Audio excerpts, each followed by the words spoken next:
ברוכים הבאים לשיעור קצר על המילים הקצרות A, N וסם. הנה חתול.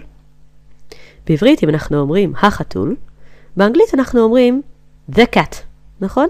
החתול, the cat. המילה מתרגמת באנגלית the cat. לפעמים אנחנו רוצים לדבר על חתול סתם. למשל במשפט, הנה חתול ברחוב. הנה חתול ברחוב. מה אנחנו רואים באנגלית? There is a cat in the street. There is a cat in the street. רואים את המילה זה תוספת שקורית רק באנגלית. בעברית אנחנו לא אומרים את זה. בעברית אנחנו אומרים פשוט הנה חתול ברחוב. אם רצינו לתרגם את זה ממש באופן מילולי, היינו מתרגמים הנה חתול ברחוב. There is cat in the street. אבל זה אסור לעשות. באנגלית אנחנו חייבים להוסיף את המילה There is a cat in the street. הנה חתול ברחוב. בואו נראה עוד כמה דוגמאות. חתול. A cat. אם אנחנו רוצים לעשות משפט עם המילה חתול, אנחנו חייבים להגיד באנגלית a cat. חתול, a cat. חתול חמוד. A cute cat.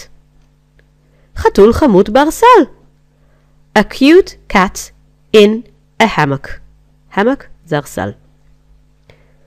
אוקיי, אז עכשיו למדנו שאנחנו צריכים להוסיף את המילה אם אנחנו מדברים על איזשהו חפץ באנגלית.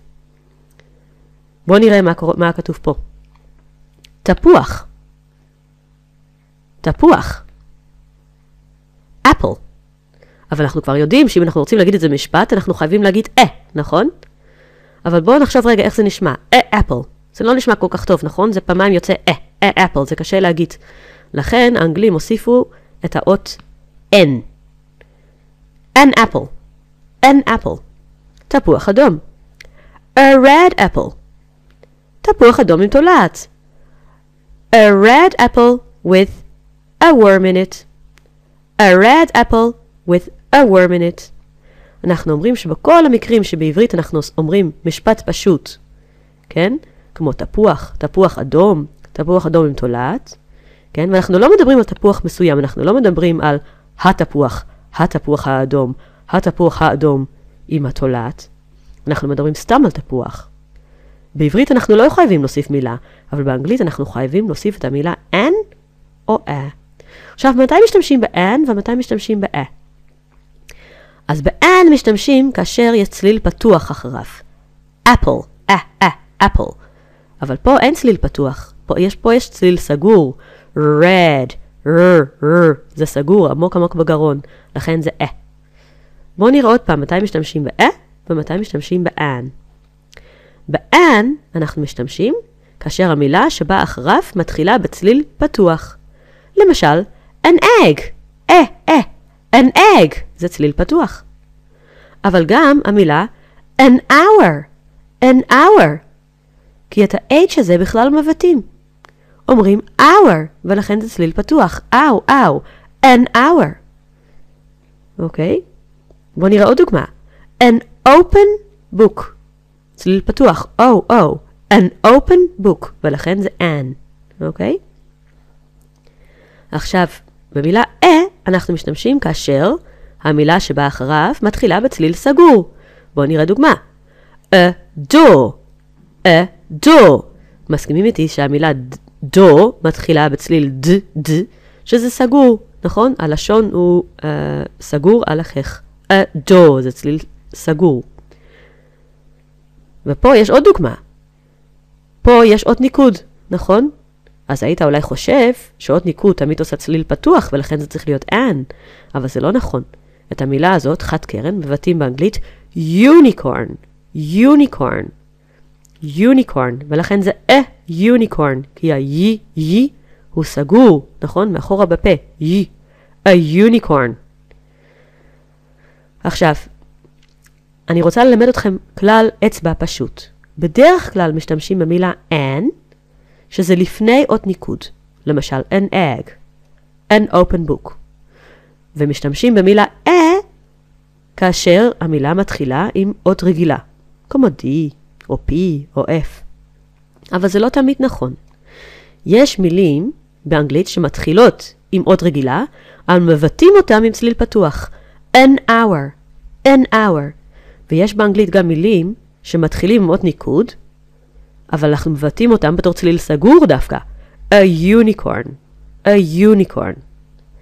לכן אני רוצה להגיד לכם ככה. אם אתם יודעים איך מבטאים את המילה, אז תלכו לפי הכלל שכתוב פה. צליל פתוח, an. צליל סגור, a. זה אם אתם יודעים איך מבטאים את המילה. an hour ו-a unicorn. אבל אם אתם נמצאים במבחן ואין לכם מושג איך מבטאים את המילה, אז תלכו לפי הכלל אצבע הבא. תשתמשו ב-an לפני אותיות ניקוד. תשתמשו ב-a לפני אותיות רגילות.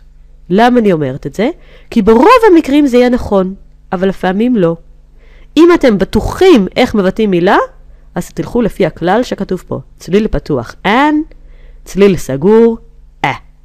רק אם אתם לא בטוחים איך מבטאים את המילה, תשתמשו בכלל אצבע השני, שזה an לפני אות ניקוד, ו-a לפני אותיות רגילות. עכשיו יש פה עוד מילה, המילה some. והמילה some משתמשת באנגלית לשני מקרים שונים. אחד זה פשוט רבים. למשל, יש שם כמה כלבים. There are some dogs over there. או, יש לי כמה משחקים. I have some games. אבל משתמשים במילה some גם בשביל דברים שאי אפשר לספור אותם במספרים. למשל המילה tea. באנגלית אומרים, Can I have some tea? Can I have some tea please? אפשר לקבל קצת תה בבקשה? ואת המילה תה אי אפשר לספור, אי אפשר להגיד 1 תה, 2 תה. עכשיו תגידו לי, זה לא נכון, הולכים למסעדה ומזמינים 2 תה. נכון, אבל אנחנו אז משתמשים במילה במשפט 2 תה, בעצם בתור קיצור דרך. אנחנו מתכוונים שאנחנו מזמינים 2 כוסות של תה.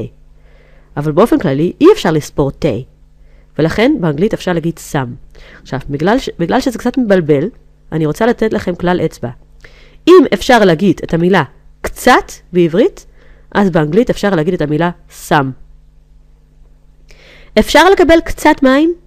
Can I have some water? יש לך קצת לכלוך על האף. You have some dirt on your nose. וזה כמובן משפט מפורסם מהסרט הראשון של הארי פוטר. You have some dirt on your nose, by the way, did you know? אוקיי, בהצלחה עם התרגילים. ביי ביי.